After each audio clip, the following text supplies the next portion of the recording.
कीमती सामान आदि कारों से चोरी करना है। मुस्कान बसर हैदराबाद से रहने वाली मुस्कान बसर हैदराबाद जामबान जी जो थे सूचना मिलने बोले आपके बाबा अनिल बसर और राम जी से कहते हैं कि सुनो सर्वज्ञ सकल उर्वासी बुद्धि बल तेज धर्म गुण राशि।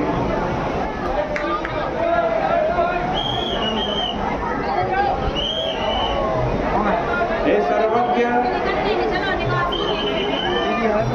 हे सबके हृदय में रहने वाले,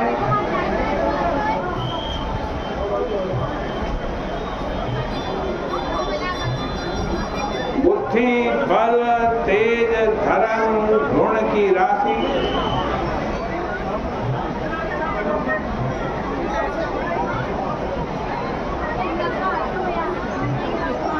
अब मैं अपनी मति के अनुसार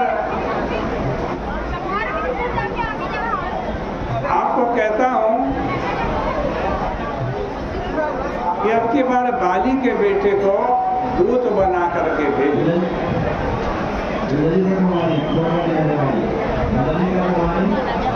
ये कौन दे रहा है सलाह भगवान को? तो बताया जामबान जी दे रहे। और जामबान जी कौन है? विचार के देवता है, विचार के। वे ब्रह्मा के अवतार भी माने जाते। ब्रह्मा जी कौन है? ब्रह्मा जी भी बुद्धि के देवता। अहंकार शिव बुद्धि अजा मनसि चित्त मनोजवाद सचराचर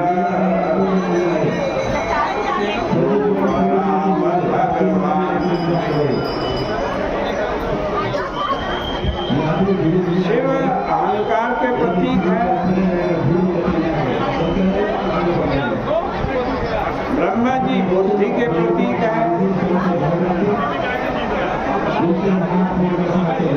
चंद्रमा मन के प्रतीक है,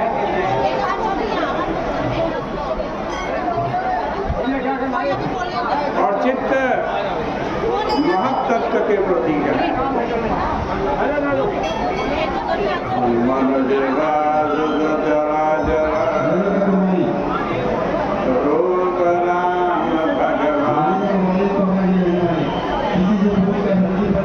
भगवान राम ने मनुष्य रूप धारण किया है।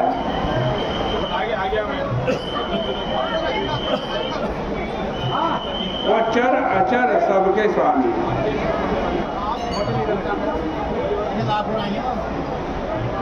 देखो जामबान भगवान को अपना मत प्रकट कर रहे हैं भगवान के सामने। जामबान अपना मत प्रकट कर रहे हैं। वो कहते हैं कि अब की बार अंगद को भेजो।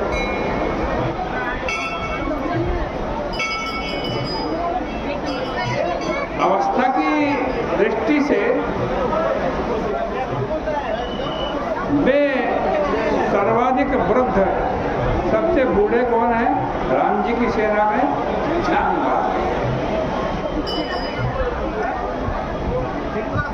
वृद्धावस्था में शारीरिक क्षमता क्षीण हो जाती है, किंतु यदि किसी व्यक्ति के जीवन को सही अर्थ में जिया हो, किसी ने अपने जीवन को सही अर्थों में जिया हो, तो प्रत्येक अवस्था के सदुपयोग के द्वारा वह समाज और स्वयं को लाभान्वित कर सकता है।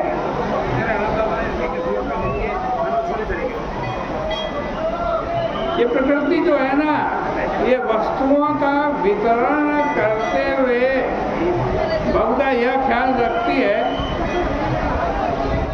यदि किसी व्यक्ति को किसी दशा में हानि हुई है तो अन्य दिशा में उसे लाभ भी प्राप्त होता है।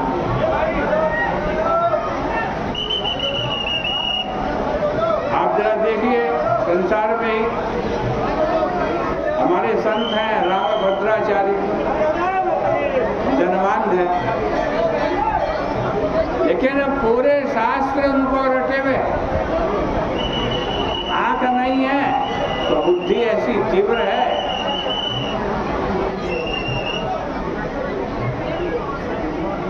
जिसकी किसी कोई एक इंद्री में भी कोई कमी आती है तो दूसरी इंद्री को प्रकृति और तेज बनाती है।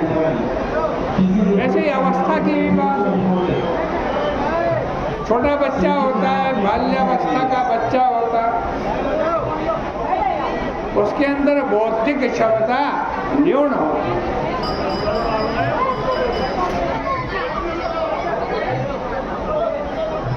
लेकिन बौद्धिक क्षमता न्यून होने पर भी उसे आनंद और निश्चिंतता का वरदान प्राप्त होता है। नन्हे बालक के प्रति दयावान प्रकृति माँ के स्तनों में दुग्ध और हृदय में वात्सल्य की सृष्टि करती है। इस तरह बालक असमर्थता के बदले भी बहुत कुछ पा लेता है। छोटा सा बच्चा वृद्धावस्था में, बाल्यावस्था का जो सुख है, यानी वात्सल्य का जो सुख है, निश्चिंतता का जो सुख है, वो नहीं रहता वृद्धावस्था। वो वात्सल्य का और निश्चिंतता का सुख खोकर वो सामर्थ्य और स्वतंत्रता का सुख भोगता। युवावस्था, वृद्धावस्था में, युवावस्था में उसके अंदर आज जो बाल्यावस्था में सुख मिला था, आनंद मिला था, निश्चिंतता मिली थी, माँ का वात्सल्य मिला था, वो तो खो देता है। लेकिन युवावस्था में उसके अंदर सामर्थ्य होती है, उसके अंदर ताकत होती है, स्वतंत्रता होती है। और इसी प्रकार वृद्धावस्था में जब उसकी शारीरिक क्षमता न्यून हो जाती है, तब जीवन की अनुभूतियों के कारण उसमें बौद्धिक परिपक्वता का उदय होता है। वह अधिक शांत और तटस्थ चित्त से विचार कर सकता है। प्राचीन अनुभूतियों के प्रकाश में वह यथार्थ को सही सही देख पाता। इसलिए भाई मंत्रणा के विषय में वृद्धजनों को ही सर्वाधिक महत्व दिया जाना चाहिए। जामवान इस दृष्टि से मंत्रणा देने के लिए सर्वाधिक उपयुक्त व्यक्ति हैं। आंजनेय तो उन्हें प्रारंभ से ही इस प्रकार का सम्मान देते आए हैं। पहली बार सीता जी का अन्वेषण करने के लिए वानरों का समूह गया था और उसका नेतृत्व किसके हाथ में था? उसका नेतृत्व अंगद के हाथ में। किंतु जब मंत्र लेने का अवसर आता, सलाह लेने का अवसर आता,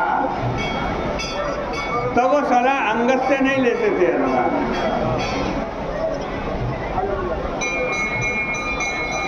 उसे युवराज के स्थान पर जामवान से ही उचित सिखावन का अनुरोध करते।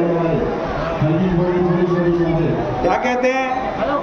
जामवंत में पूछे उनको ही, जामवंत में पूछे उनको ही, उचित सिखावन जय मोही, उचित सिखावन जय मोही।